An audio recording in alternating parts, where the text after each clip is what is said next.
de escuchar en este auditorio a nuestro Premio Nacional de Ciencias, el doctor Humberto Maturana Romesín, para quien pedimos un fuerte aplauso de bienvenida para él.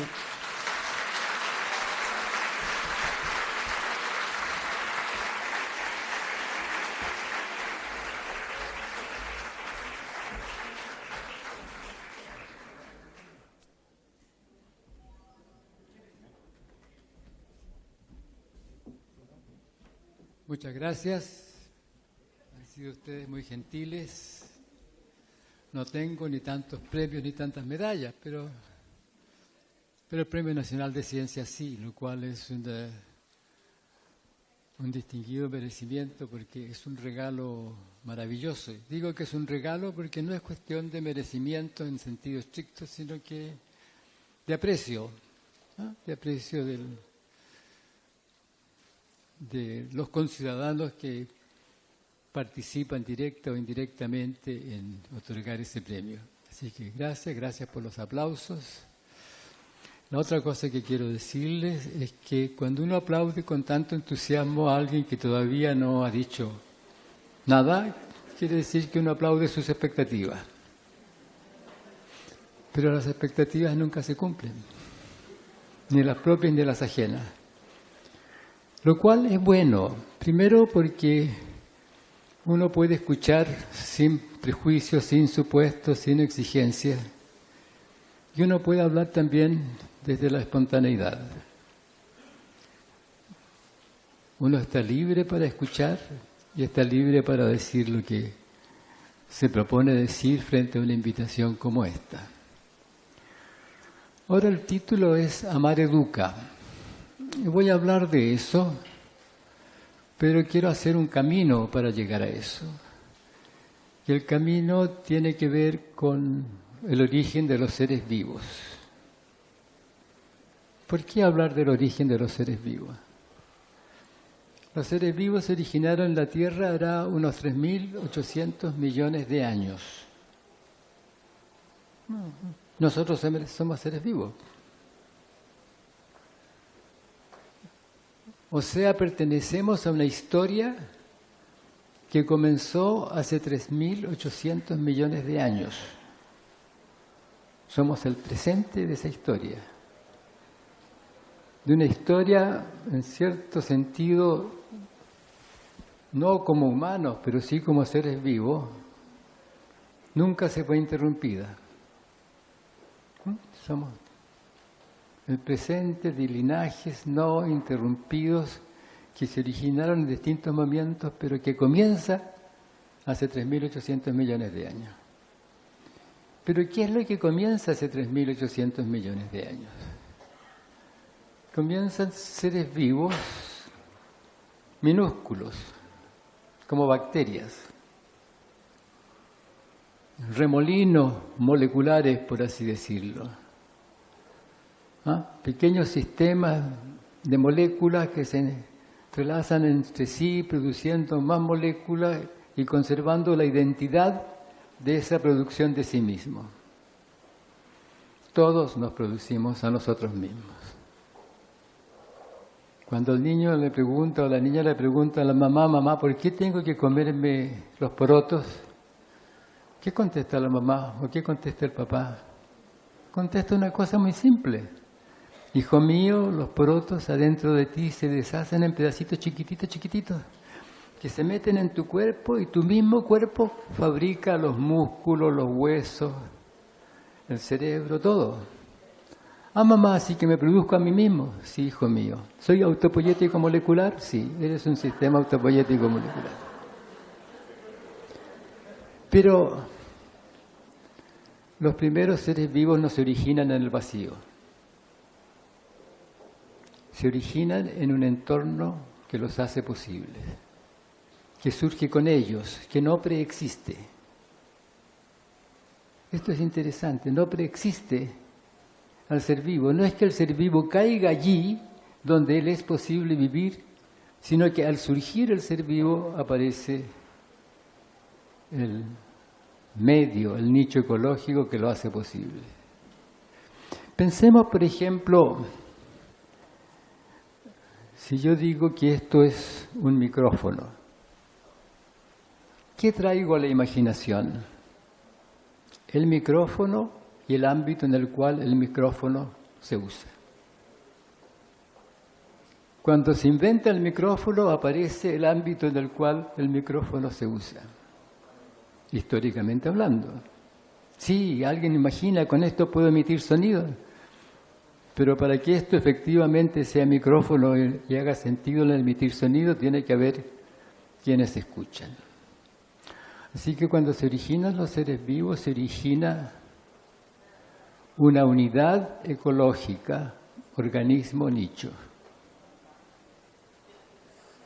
Y que en la historia reproductiva de esa unidad ecológica, organismo nicho, se han formado linajes en los cuales se ha conservado esa unidad del organismo con la circunstancia que lo hace posible.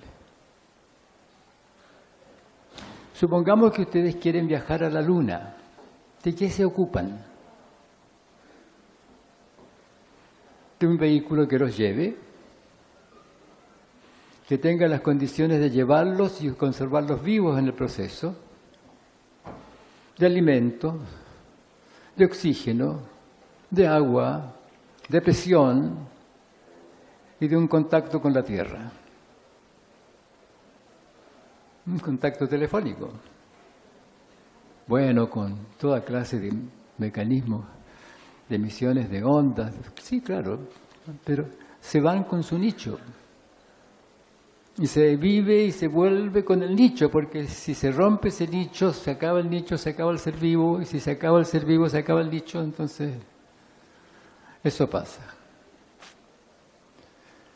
Y en esta historia, y nos estamos acercando al tema del Amar Educa, en algún momento se originan los seres humanos. ¿Aló? En los seres humanos se originan hará unos 3 millones de años, 3,5 millones de años. Los seres vivos, 3.800 millones de años. Y nosotros como seres humanos pertenecemos a un linaje de 3 a 3,5 millones de años, nada más. 3, no 3.800. ¿Y qué es lo que se origina cuando se origina el humano? Se origina en una pequeña comunidad de primates bípedos, en una convivencia que podemos decir como una familia ancestral, en la cual surge el lenguaje. ¿Y qué es el lenguaje? Hablamos de transmisión de información, de simbolización, pero ¿qué hace? Si ustedes llaman por teléfono a alguien, ahora que es tan frecuente, todos seguramente tenemos teléfonos celulares. ¿Aló? ¿Aló fulano? ¿Aló Pedro? ¿Aló? Y Pedro no responde. ¿Qué dicen ustedes? ¿No se pudo comunicar? Sí, eso es lo que uno dice. Insisto, ¿aló Pedro? Sí, ¿cómo estás? Qué bueno, ¿dónde estás? Pedro y yo estamos coordinados. ¿Y qué coordinamos? Nuestras emociones. Pedro, qué rico oírte. Sí. ¿Dónde estás? En Chiguayante. Ah, yo también. ¿Ah, sí? ¿Estás acá? ¿Podríamos encontrarnos? Claro. Hemos coordinado nuestra emoción, nos sentimos contentos. Hemos coordinado nuestros haceres, nos vamos a encontrar. Hemos coordinado nuestros sentires, nuestros haceres, nuestras emociones. El lenguaje es un vivir en coordinaciones de sentires, haceres y emociones. Y ese de no es un i, sino que coordinamos nuestras coordinaciones. Coordinamos nuestras coordinaciones de emociones. Coordinamos nuestras coordinaciones de haceres. Y esa dinámica recursiva es expansiva, lo abarca todo. Todo lo humano lo vivimos en redes de conversaciones que se expanden. Toda la filosofía, redes de conversaciones, la ciencia, redes de conversaciones, redes de coordinaciones de sentires, haceres y emociones. El conversar no es una cosa banal, es un dar juntos en coordinaciones de sentires y haceres. Y eso es lo que sucede en algún momento, hará unos 3,5 millones de años, en una familia ancestral, un espacio acogedor, donde se convive en hacer ¿qué? Las cosas que se hacían, la recolección de alimentos, el compartir, lo que quiera que fuere, que era el modo de convivir de estos ancestros nuestros. No los pensemos como seres que no sabían dónde estaban y andaban como si tuviesen que inventar algo. No, si ustedes miran un pájaro silvestre, ¿creen ustedes que se mueve conociendo su mundo? ¿Que surge con él, con su nicho ecológico? Sí. Sale del nido, vuela, pesca un gusanito y vuelve al nido donde tiene los huevitos y alimenta a las crías. Lo hace perfectamente bien. Nuestros ancestros, antes de que nosotros surgiésemos, es decir, antes de que comenzase a vivir en el lenguaje, se movían exactamente igual que el pajarito, conocían su mundo. Lo que pasa con el lenguaje es que se expande ese mundo de otra manera. No es solamente el de los haceres particulares de la manipulación, sino que aparecen las ideas, las coordinaciones de ideas, las coordinaciones de haceres, las coordinaciones de emociones. De manera recursiva aparece el conversar y este mundo gigantesco en el cual nos encontramos como ahora, conversando.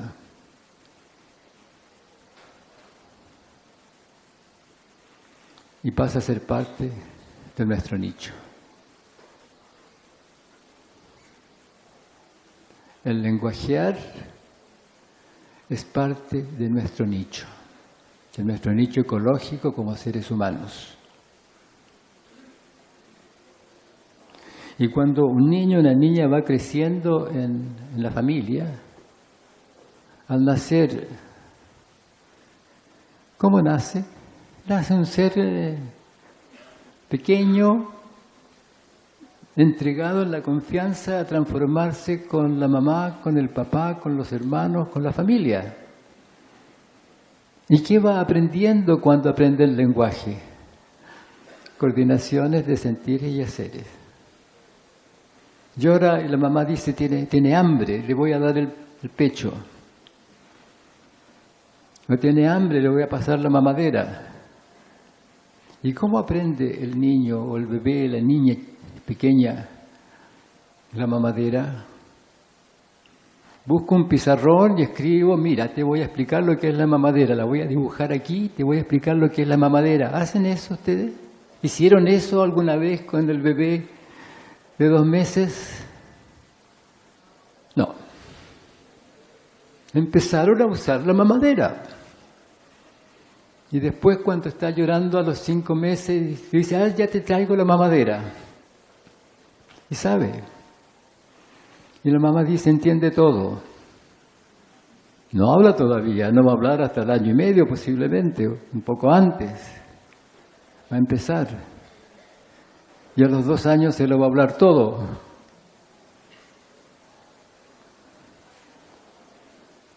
El niño, la niña aprende a vivir el mundo que va surgiendo con él o con ella en la familia. Y cuando va surgiendo el lenguaje surge un linaje, un modo de vivir que los niños aprenden y conservan de una generación a otra. Nosotros somos el presente de un linaje que comienza hará unos 3,5 millones de años de esa manera, en las coordinaciones de los haceres de la convivencia, en un espacio acogedor que tiene permanencia, que tiene cuidado, que es una familia ancestral.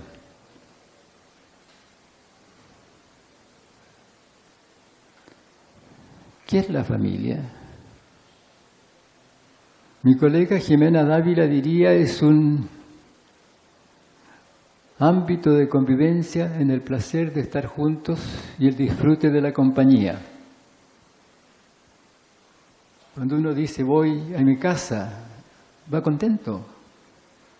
Puede que a veces no, pero va a un lugar que lo acoge. El niño va, me voy a la casa, encantado, después del colegio.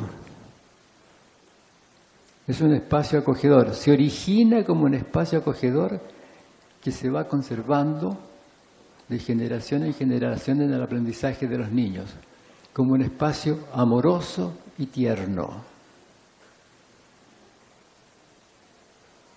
La palabra ternura es particularmente interesante. Ustedes la usan a veces. Sí. ¿Y qué es la ternura? Un cuidado amoroso. Si tenemos una gatita ahí en la casa y tiene gatitos y uno se acerca y están mamando y pone la patita así sobre los gatitos pequeños que maman y uno dice que tierna la gata. ¿Qué hace? Estar con su gatito cuidándolo de una manera amorosa.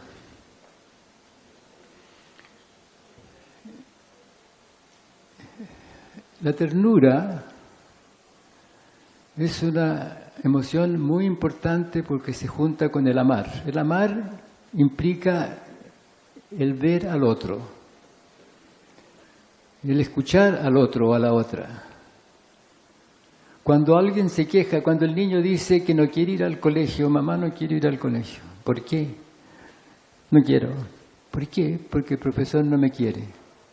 ¿Por qué dices que no te quiere el profesor? Los profesores quieren a los niños. No me quiere mamá. ¿Por qué dices que no te quiere? Porque nunca ve cuando levanto levanto la mano para hacer una pregunta. ¿No me ve? No me quiere. ¿Se han dado cuenta de esa queja? No solamente con los niños del colegio, en las parejas, en la casa. No me escucha, no me quiere. El amar tiene que ver con el ver. Y la ternura con el cuidado en esa relación que surge. Nosotros somos una clase de animales en la cual lo que nos define es una convivencia en el lenguaje, en la sensualidad y la ternura. Es una convivencia amorosa. Esa es la historia, ese es el origen. Eso es de mamíferos, sí, pero en nosotros es particular porque ocurre con el lenguaje y la ternura es central. Cuando se habla de educación sexual, rara vez se habla de ternura. Pero la ternura es fundamental en la relación sexual. El sexo tiene que ver con la cercanía corporal, con el disfrute de la cercanía corporal. Y si no hay ternura, es abuso, es exigencia, es otra cosa. Así que pertenecemos a esta historia en la cual la relación en el lenguaje, la aceptación recíproca en la ternura es fundamental. ¿Qué queremos decir entonces cuando ponemos un título como ese, Amar educa? Hacemos referencia a una cosa fundamental que ocurre en la convivencia. El que nos transformamos en la convivencia, en el convivir juntos. Y la emoción fundamental que hace posible ese convivir de una manera armoniosa es el amar y la ternura. Señoras y señores, nos transformamos en la convivencia. De una manera u otra, según esa convivencia sea. Y pasa solo. Fíjense que hay dichos como este. Dime con quién andas y te diré quién eres. ¿Lo han escuchado? ¿Saben? ¿Qué está diciendo eso? Precisamente eso que estoy diciendo. Te vas a transformar con quien convives. Ambos se van a transformar. Los niños, las niñas con el papá, con la mamá, con los hermanos, y los hermanos, el papá y la mamá con los niños. Se transforman juntos. La educación es una transformación en la convivencia, en el cual nos ocupa que el espacio de convivencia sea tal que los niños y niñas crezcan como personas respetables, autónomas, reflexivas, dignas. Esa es la preocupación de todo papá y toda mamá. Esa es en el fondo la preocupación de los profesores y profesoras también. Eso es lo que queremos. Pero es una transformación en la convivencia. El lenguaje es parte de nuestro nicho. Nuestros discursos son parte de nuestro espacio. Cuando escuchamos un discurso político o religioso o una conferencia filosófica o científica, eso no es un mero oír en la nada. Nos transformamos en ese espacio y nuestra conducta cambia. Ah, ahora entendí, ya no voy a hacer lo que hacía antes, voy a hacer otra cosa. Nos estamos continuamente transformando en la convivencia. Biológicamente, los seres humanos somos niños crecidos. Hay un fenómeno en biología que se llama neotenia, que es expansión de la infancia, la expansión de lo nuevo.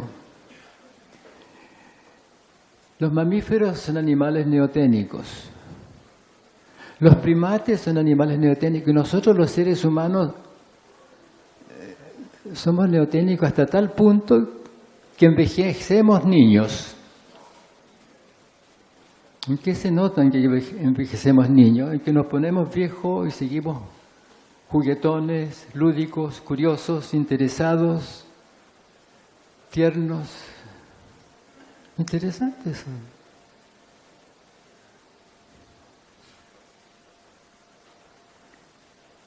La sexualidad aparece en la mitad de la infancia.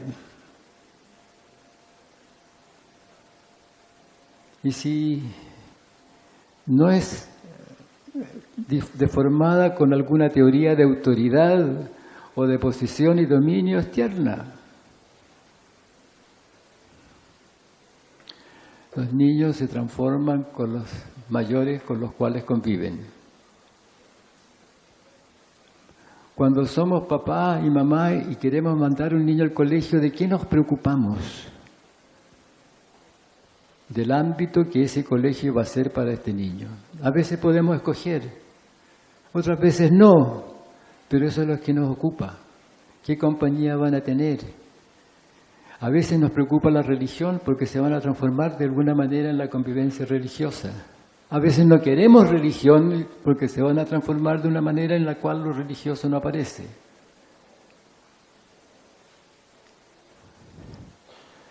La otra cosa que hacemos los seres humanos es teorías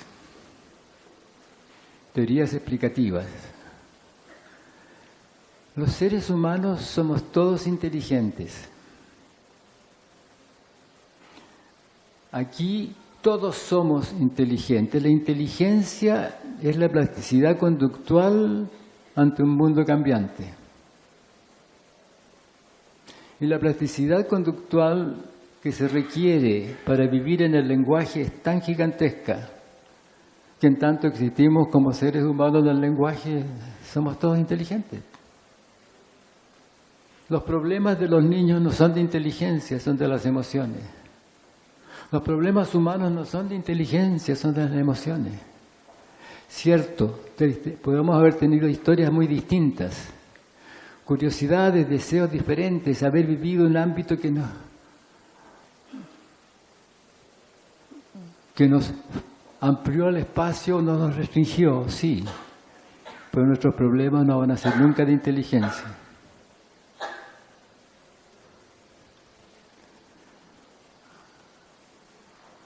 Cuando le hacemos una pregunta a un niño, supongamos en aritmética, Y le preguntamos cuánto es 2 más 3.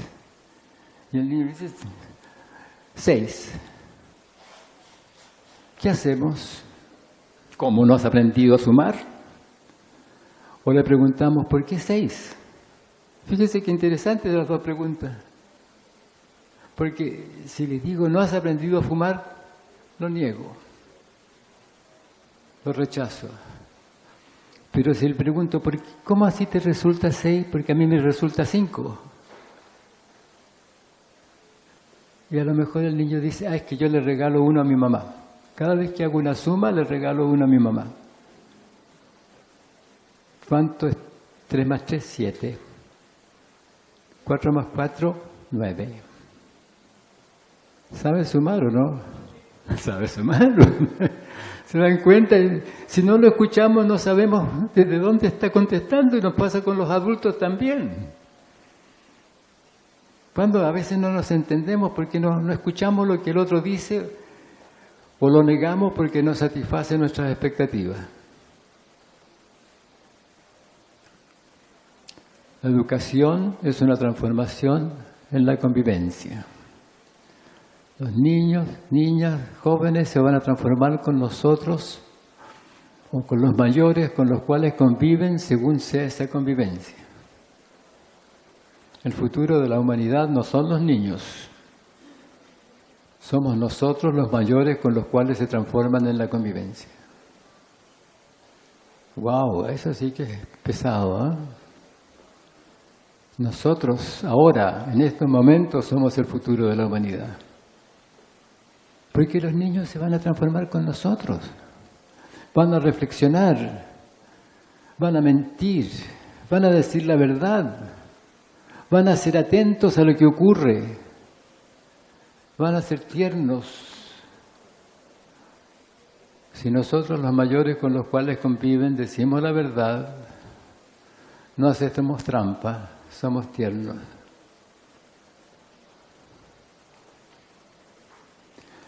El enseñar como parte de la convivencia es indicar, apuntar la mirada, guiar la reflexión.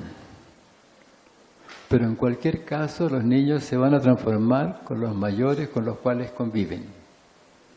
Puede ser otro niño, quien quiera que sea, con el cual se convive, se van a transformar juntos de todos modos.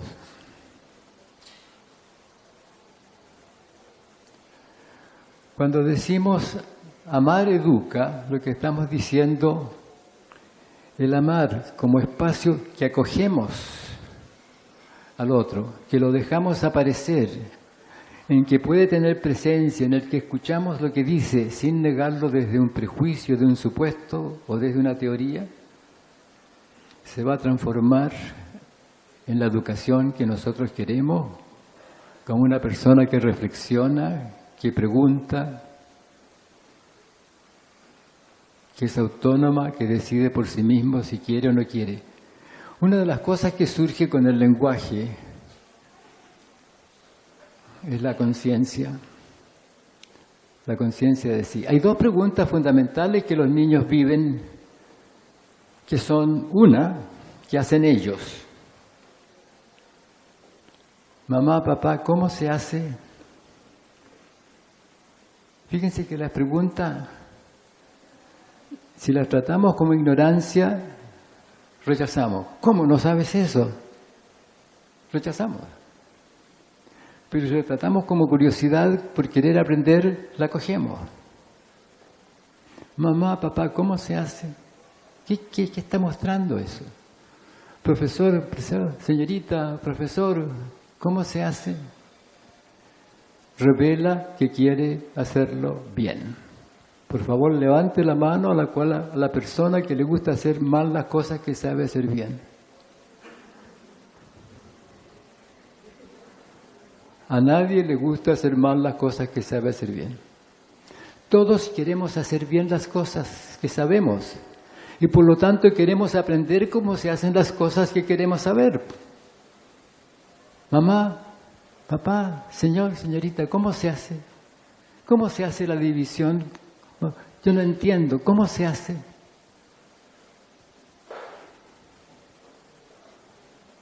Y la otra pregunta fundamental es una que hace la mamá o el papá en algún momento al niño. Humbertito, ¿te das cuenta de lo que estás haciendo? Mamá, estoy pisando el dibujo de mi hermano, no me había dado cuenta. Fíjense que esa pregunta es maravillosa. Lleva la mirada sobre sí mismo. Abre el espacio de la reflexión. Dos preguntas fundamentales. Una que hacen los niños y que nosotros hacemos, seguimos haciendo. ¿Cómo se hace? ¿Cómo se explica? Y la otra, ¿te das cuenta de lo que estás haciendo? Oye, ¿te das cuenta de lo lindo el dibujo que hiciste? No tiene que ser una cosa negativa, todo. Esa abre el espacio a la reflexión y constituye el ámbito de la conciencia y constituye el ámbito de la responsabilidad en último término, porque no me gustó lo que estaba haciendo. Amar educa. Si creamos un espacio que acoge, que escucha, en el cual decimos la verdad, estamos dispuestos a contestar las preguntas, nos damos tiempo para estar allí, en la presencia con el niño o la niña, en su curiosidad, ese niño o niña se va a transformar en una persona que reflexiva, seria, responsable, que va a escoger desde sí. Fíjense que el acto de escoger es fundamental. El poder escoger lo que se hace. Y el poder escoger si uno quiere lo que escogió o no. Es el acto de conciencia. ¿Quiero hacer lo que digo que quiero hacer? Es un acto de mirar sobre dónde se está. ¿Me gusta estar donde estoy? ¿Quiero que me guste lo que estoy gustando? Los problemas de los niños, los humanos, nunca son de inteligencia, son siempre de conflictos de emociones. Los problemas son todos conflictos de deseos. Oye, tengo un problema, quiero ir para allá, pero también quiero ir para allá. Me gusta esto, pero también me gusta esto otro, que son cosas contradictorias. Pero esos problemas solamente se resuelven con la reflexión. También hacemos teorías.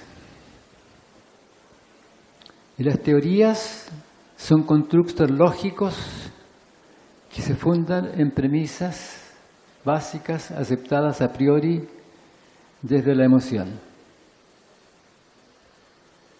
Fíjense que bien potente lo que estoy diciendo. Todo constructo lógico se funda en premisas aceptadas desde la emoción. La geometría euclidiana, 5 postulados. ¿Qué son los postulados? Premisas fundamentales aceptadas desde la emoción. Y con ello construyo toda la geometría euclidiana. Cambio esas premisas, me cambia la geometría. Toda teoría se funda en ciertas premisas fundamentales aceptadas desde la emoción. Si tenemos discrepancias que nos parecen que son discrepancias lógicas, se van a resolver viendo las coherencias del ámbito en el cual estamos hablando. Si no nos podemos poner de acuerdo, lo más probable es que estemos en ámbitos teóricos distintos, que estemos argumentando desde premisas básicas diferentes. Y la única solución es mirar desde dónde estamos diciendo lo que estamos diciendo, la reflexión.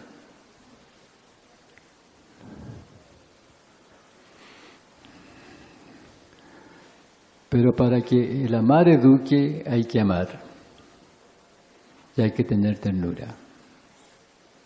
Y el amar es dejar aparecer. Si queremos ver cómo vive un animalito o cómo crece una planta, tenemos que dejarla aparecer. Tenemos que darle espacio para que tenga presencia.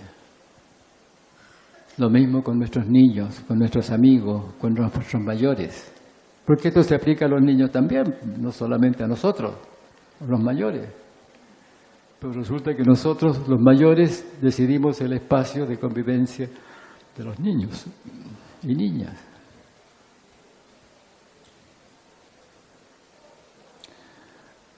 La educación es tal vez la tarea, yo en realidad no tal vez, pienso que es la tarea más importante de un país. Porque define el ámbito de convivencia que ese país en que ese país se va constituyendo momento a momento, día a día. Si reflexionamos, siempre vamos a ser libres para escoger.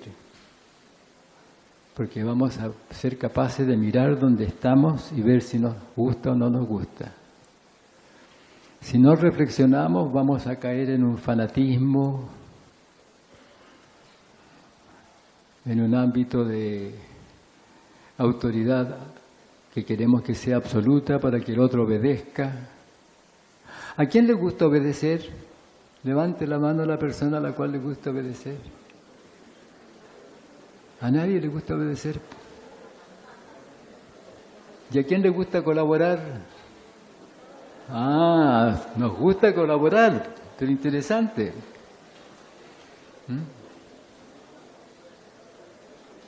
Si yo estoy trabajando y tengo un jefe, y el jefe me da un alto, vamos a la familia. Yo soy la mamá o el papá, y le digo a Humbertito que vaya a buscar la cartera que dejé en la mesa. Humbertito, por favor, anda a buscar la cartera que dejé en la mesa. Pero mamá, estoy jugando. Humbertito, anda a buscar la cartera. Pero mamá no me deja. Humbertito, anda a buscar la cartera.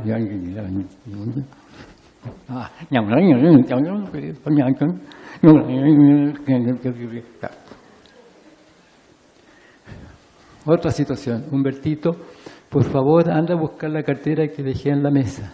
Ya, mamá.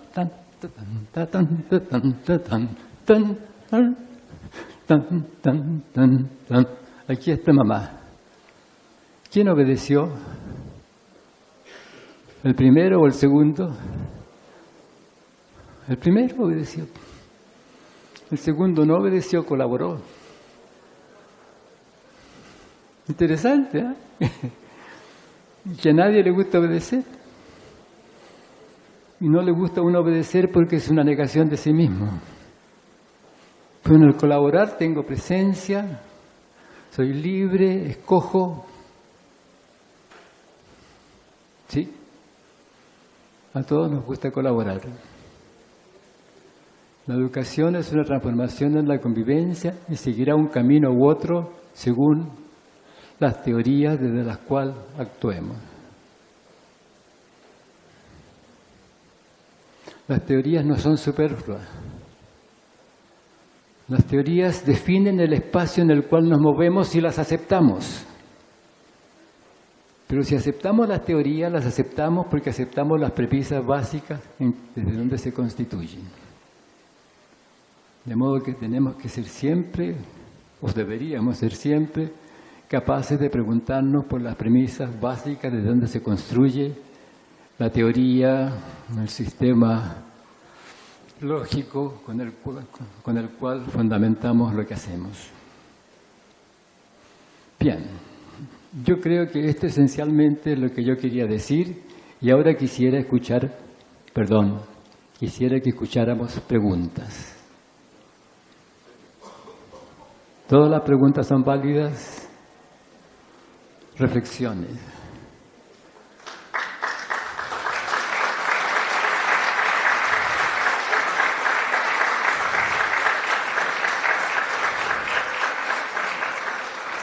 Gracias por los aplausos, pero no hemos terminado. ¿Alguna preguntita por el amor a Dios? Una. ¿Alguien quiere? ¿Ninguna pregunta? Allá hay una pregunta, por favor. ¿Hay algún micrófono cercano? Por favor, ¿lo puedes llevarte una carrerita? Déjame ese a mí y lleva este otro.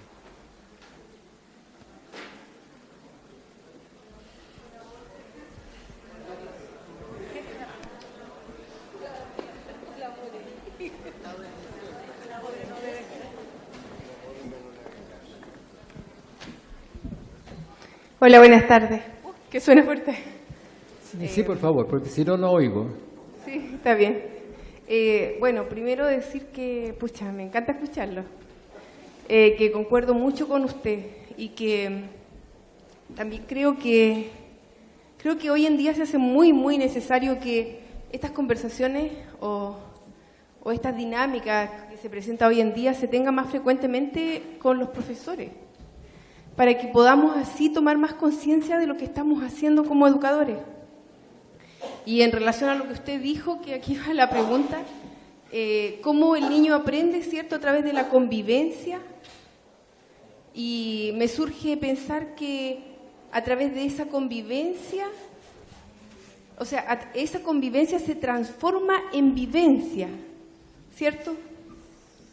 Claro, podemos decir eso, porque se transforma en un vivir, que es lo que usted está diciendo. Pero ahí, porque solo se aprende a través de una vivencia, cuando algo es significativo para mí, cuando algo me mueve, cuando algo me provoca la emoción, como usted dice, ¿cierto? Bueno, pero si yo hago una pregunta, si usted me pregunta y yo lo contesto, ambos nos conmovemos. Usted se siente bien porque yo estoy contestando y yo me siento bien porque usted me está preguntando. Sí. A menos que tenga algún prejuicio. No. Sí. Nos transformamos en la convivencia porque todo el tiempo estamos en continuo cambio. Somos sistemas dinámicos. Nuestra fisiología ha cambiado a lo largo del día. Todos somos distintos de como éramos cuando nos levantamos en la mañana. No es que nos haya crecido un nuevo brazo, no. Simplemente somos distintos, tenemos recuerdos diferentes, ideas distintas de las que teníamos cuando nos levantamos a las 7 de la mañana. Entonces el tema es, ¿cuál es el curso que sigue esa transformación? Porque se va a transformar de todos modos. Entonces, según convivamos, nos vamos a ir por un lado o por el otro. Según las circunstancias en las cuales nos encontremos en la calle, vamos a ir por un lado o por otro. Según lo que escuchemos en la radio, vamos a ir por un lado o por otro.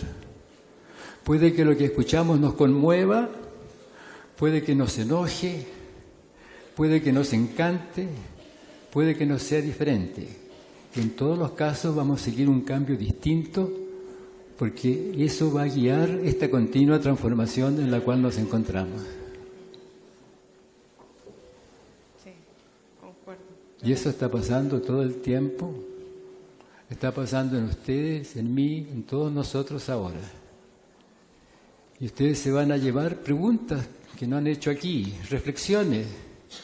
Y resulta que una cosa dicha aparentemente sin mucha consecuencia, de pronto tiene consecuencia porque uno reflexiona o la mira de nuevo en el silencio de su soliloquio, o en conversación con algún otro amigo, tomando un café, o en la calle conversando. Por eso las preguntas nunca son banales, y las respuestas tampoco. Muchas gracias. Gracias a usted. Gracias. Buenas tardes. Usted señalaba que los problemas son conflictos de deseos, no de inteligencia. Nosotros trabajando en educación tenemos un conflicto que, desde mi mirada, participan tres actores. Lo que desean los padres para sus hijos, lo que deseamos los profesores que estamos en las escuelas y lo que desea el sistema educativo. Yo he escuchado a muchos padres que lo que buscan es que la escuela le enseñe a los niños a obedecer. Y hacen una valoración desde ese plano y trabajar para cambiar ese paradigma, a nosotros nos cuesta tremendamente difícil. ¿Qué nos sugiere usted para enfrentar ese conflicto? En términos generales, los conflictos se resuelven conversando. A veces nosotros tratamos la conversación como algo superficial, como una cosa flotante. No, tenemos que acordarnos que el conversar, la palabra conversar viene del latín dar vueltas juntos. Una conversación es el dar vueltas juntos en las coordinaciones de sentires, haceres y emociones. Aquí, por ejemplo, hemos tenido una conversación aparentemente de ustedes silenciosa, pero no ha sido así. Porque ustedes han estado pensando en lo que yo he estado diciendo. Han estado sintiendo que sí, claro, de acuerdo, no, no me gusta, o sí. Ha estado cambiando su emoción y el curso de sus reflexiones. Lo mismo me pasa a mí. Entonces, va a depender de qué reflexión hagamos lo que vamos a hacer. Eventualmente toda conversación lleva a un hacer, porque es coordinación de haceres también. Haceres en el discurso, hacer en la reflexión, o hacer en la casa con un clavo y un martillo.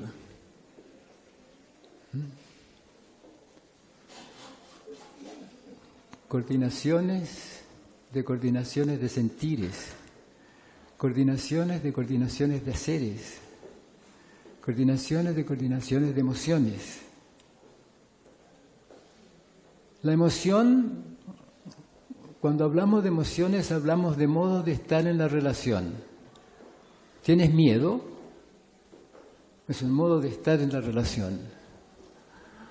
Oye, eres bien curioso tú. Otro modo de estar en la relación. Tengo vergüenza. ¿Por qué? Es un modo de estar en la relación. Entonces las conversaciones no son banales nunca.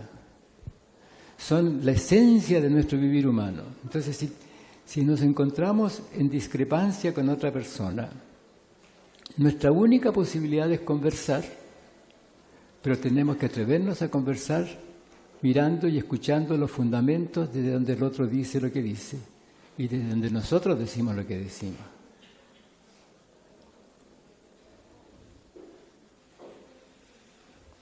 Si un papá o una mamá quiere que el hijo obedezca o la hija obedezca, podemos conversar por qué. ¿Qué es lo que pasa en las conversaciones? ¿Qué pasa en la familia que el papá o la mamá quiere que el hijo obedezca? ¿Qué desconfianza hay? ¿O qué historia teórica hay?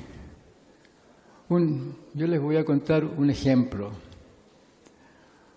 Con mi colega Jimena Dávila hicimos algún trabajo de Amar Educa en un colegio de la periferia de Santiago. Era un colegio, no sé si era municipal, posiblemente era un colegio público en todo caso. Entre paréntesis, todas las actividades humanas son públicas porque ocurren en una relación de una comunidad.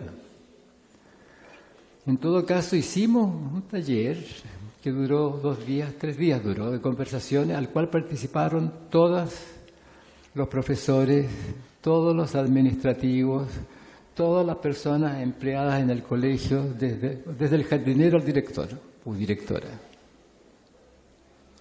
El último día, la persona que era jardinero se acerca a Jimena y le dice que quiere agradecerle y contarle algo. Dice, me ha cambiado la vida.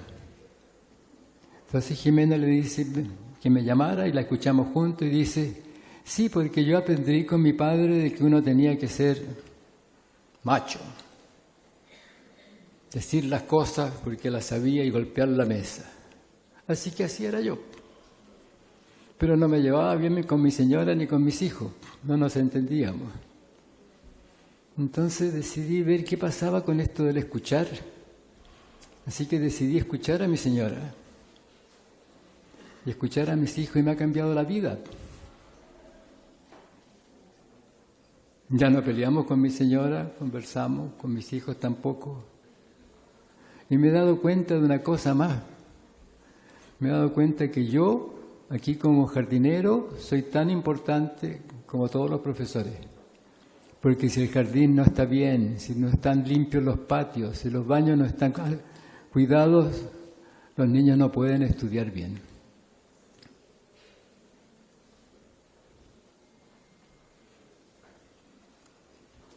Eso es lo interesante, si nos atrevemos a preguntarnos, ¿desde dónde hago lo que hago? ¿Estoy contento en hacer las cosas que hago? Yo no les puedo decir lo que tienen que hacer. Si yo tuviese una varita mágica, supongamos que esta es una varita mágica, y yo digo, con esta varita mágica yo puedo hacer que las cosas sean perfectas para ustedes según lo que yo pienso que tienen que ser perfectas. ¿La uso? Digan no, porque ninguno de ustedes va a querer que sea así. A nadie le gusta que el otro le determine el mundo. Pero sí podemos conversar, podemos ponernos de acuerdo, podemos reflexionar, podemos construir cosas juntos. Podemos discrepar en el respeto, pero vamos a separarnos reflexionando, si es que discrepamos en el respeto. Y podemos hacer una comunidad en la cual generamos bienestar. Pero si no conversamos con los papás y las mamás, no tenemos cómo lograr un entendimiento. Si el papá y la mamá no se dan cuenta de qué es lo que hacen cuando quieren que sus hijos les obedezcan, no se dan cuenta que ellos tampoco quieren obedecer. Por supuesto que hay personas a las cuales a veces quieren hacer daño, sí, los hay, pero la mayoría de nosotros no quiere hacer daño. Queremos una convivencia digna y queremos que nuestros hijos vivan. Hablamos de felicidad, pero no es eso esencialmente lo que queremos. Queremos que crezcan como ciudadanos serios, responsables, capaces de escoger lo que hacen y que escojan bien para su comunidad y para ellos, que tengan una conducta ética. Y la ética tiene que ver con el amar, no con la norma. La moral tiene que ver con las normas, la ética tiene que ver con el amar, con el ser capaz de ver al otro y que le importe lo que al otro le sucede.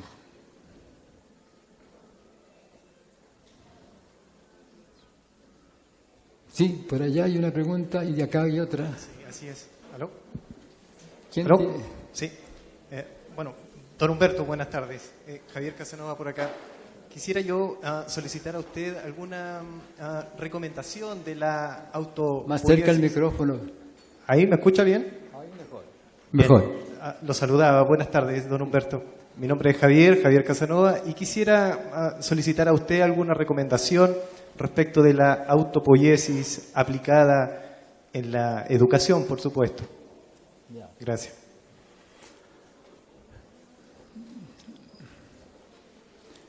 Lo interesante de la palabra autopoiesis es que hace referencia a la producción de sí mismo.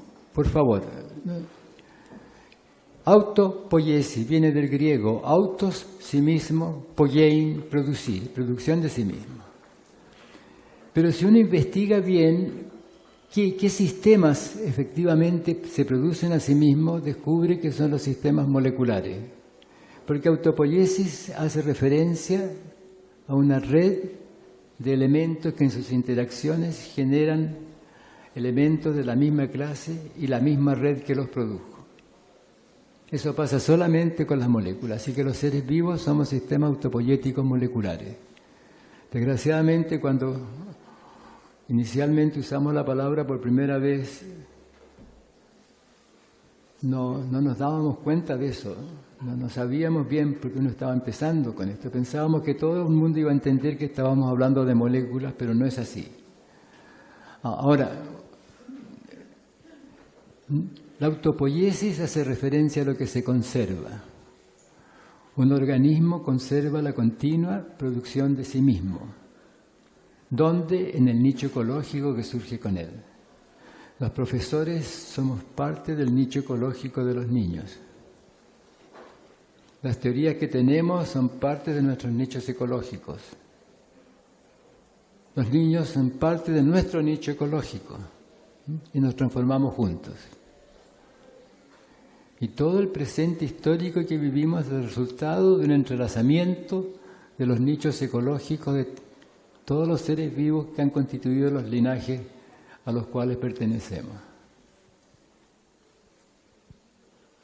El riesgo es confundir autopoiesis molecular con autoorganización, que es una cosa distinta. Ahora, si nosotros somos conscientes de esto, nosotros podemos escoger lo que queremos, generar una comunidad que tenga espontaneidad, pero que surja del entendimiento, porque hemos aprendido a reflexionar y a generar acuerdos y proyectos comunes. ¿Dónde? En la casa y en la escuela.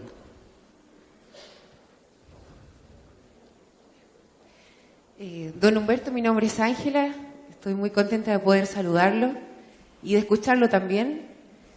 Bueno, usted decía que el amor y la ternura son muy importantes en el contexto, porque es lo que transforma a los niños, es donde ellos surgen. Por lo tanto, también recuerdo un poco las palabras de Paulo Freire, donde dice que la única forma de enseñar a amar es amando. Desde ahí, ¿qué sugerencia usted nos podría dar a nosotros para transmitir esa ternura y ese amor a los niños con los que convivimos todos los días? Esa es mi pregunta. El elemento fundamental para eso es escuchar. Escuchar las preguntas de los niños. Y tener tiempo para contestar. Y cumplir la palabra. Si digo te voy a contestar después, contestar después. Que es no mentir. Y ser honesto. Es fácil.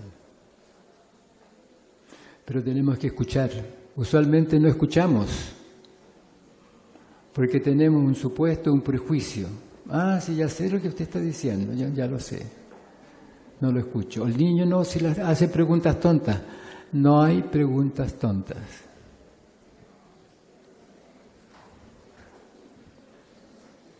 Toda pregunta implica que hay algo que la persona no sabe y quiere saber. Y eso es siempre respetable.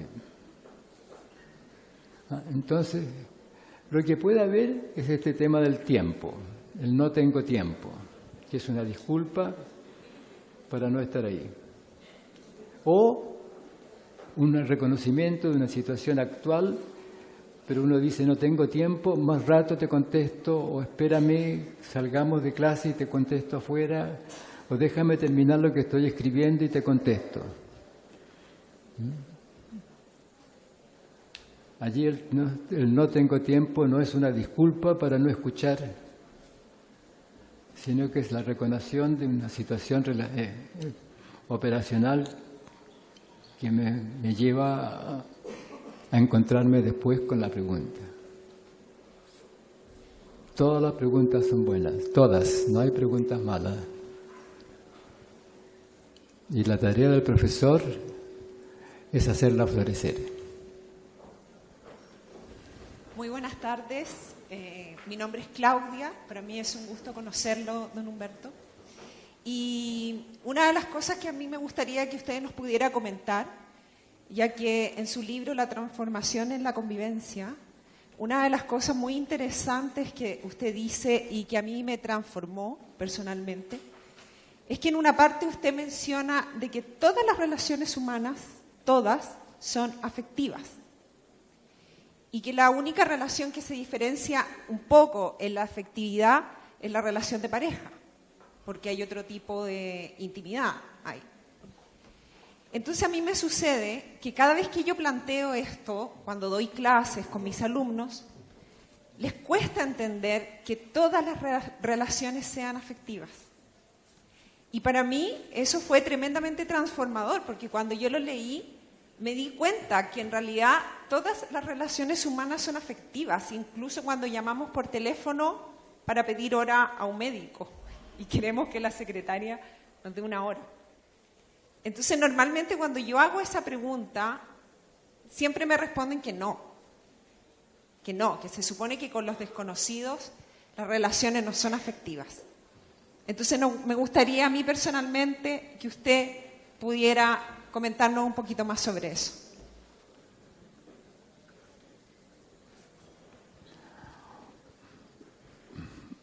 A ver, yo no sé exactamente cómo escribí o está escrito lo que usted recuerda de que yo escribí o dije, ¿no? Pero escúcheme lo que voy a decir. Lo que yo he dicho en algún momento es que no todas las relaciones humanas son relaciones sociales. Hay relaciones de trabajo, relaciones de autoridad,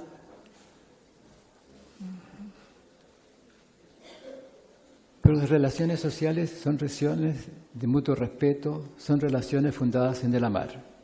Eso es lo que he dicho. La relación de trabajo es una relación que surge en un acuerdo con compromiso de realizar una tarea a cambio de una retribución de alguna clase. La relación de autoridad y sometimiento surge de una exigencia de obediencia y un obedecer que siempre implica una autonegación. Ahora, las relaciones sociales, en tanto se fundan en el amar, son relaciones que se basan en el mutuo respeto, en el escucharse, en el estar dispuesto a escuchar. Que todas las relaciones ocurren en una dinámica emocional, que es lo que tal vez se pueda haber entendido, ¿ah? Sí, pero hay distintas emociones. La emoción de la relación social es el amar, pero la emoción de la relación de trabajo es un compromiso de seriedad en un acuerdo.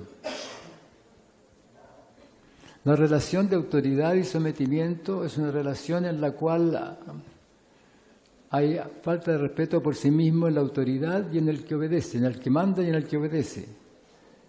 Porque el que manda siente que tiene que exigir, porque no se respeta a sí mismo, no se siente en condiciones de hacer una conversación que invite a la colaboración. Y el que obedece se niega a sí mismo porque no quiere hacer eso. Y siente que no está en condiciones de abrir un espacio de una conversación que permita colaborar, que es una relación de mutuo respeto y que ocurre en el amar.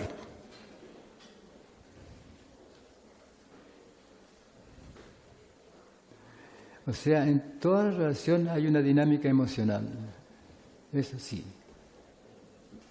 Pero cada vez que está el amar presente, se abre espacio para hacer algo juntos en el mutuo respeto y en la honestidad. Gracias.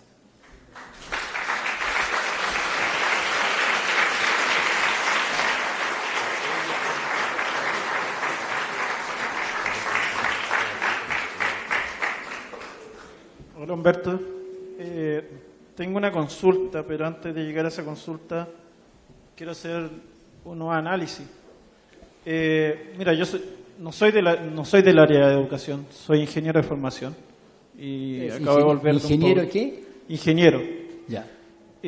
Acabo de volver de un posgrado del extranjero financiado por Beca Chile, por una política pública.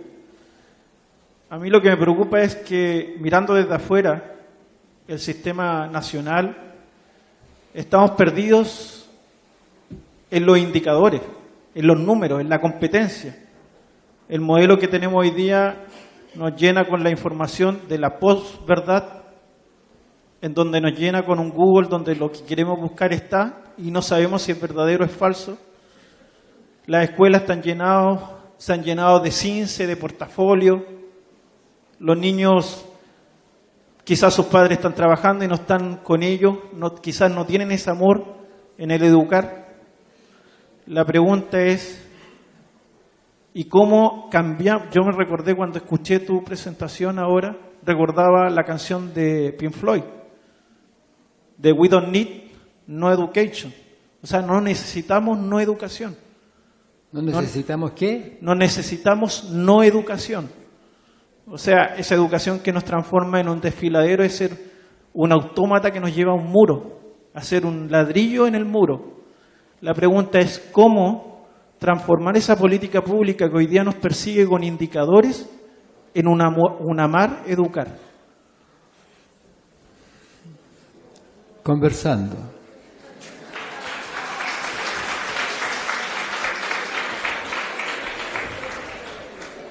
Ahora, también hay que hacer cosas que tengan que ver con el espacio de conversación. Por ejemplo, el colegio de profesores se transformó a lo largo de la historia de los últimos 30 años en un sistema gremial. Pero en su origen no era un sistema gremial, era un sistema de reflexión académica sobre la educación. Era un modo de conversar sobre lo que hacemos los profesores en la educación. Pero si los profesores no conversamos sobre lo que hacemos en la educación, ¿qué vamos a decir en la conversación que tenemos que tener con las autoridades gubernamentales? Nos vamos a quejar, pero no vamos a conversar.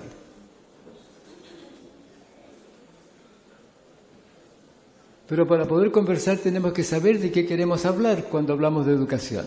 O sea, tenemos que reunirnos nosotros y conversar sobre qué queremos. El problema de un ingeniero, y no lo digo por usted, sino que en general, un ingeniero que construye un puente, el verdadero problema es dónde lo pone. A menos que haga mal su ingeniería, el puente va a estar bien diseñado y sería bien hecho, pero ¿dónde? Y ese dónde requiere una conversación que es de carácter distinto, que tiene que ver con la concordancia de los deseos y los propósitos de lo que se quiere con el puente.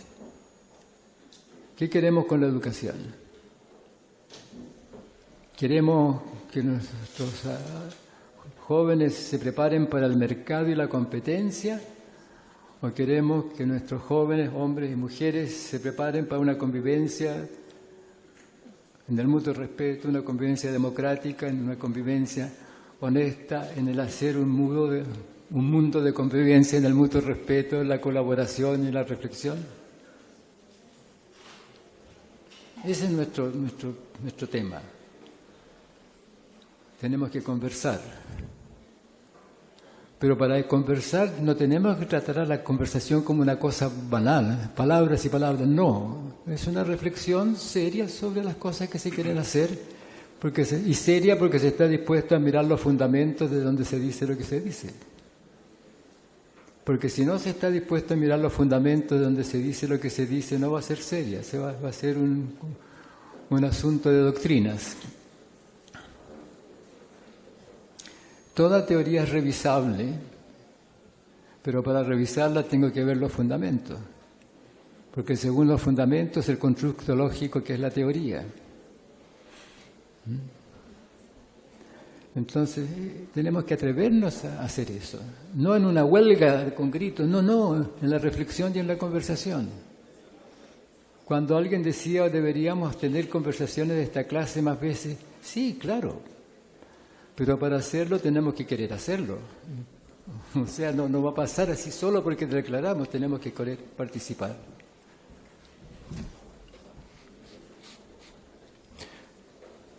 Queremos agradecer la última pregunta que tuvo nuestro colega, Muchas gracias. Al doctor Humberto Maturana.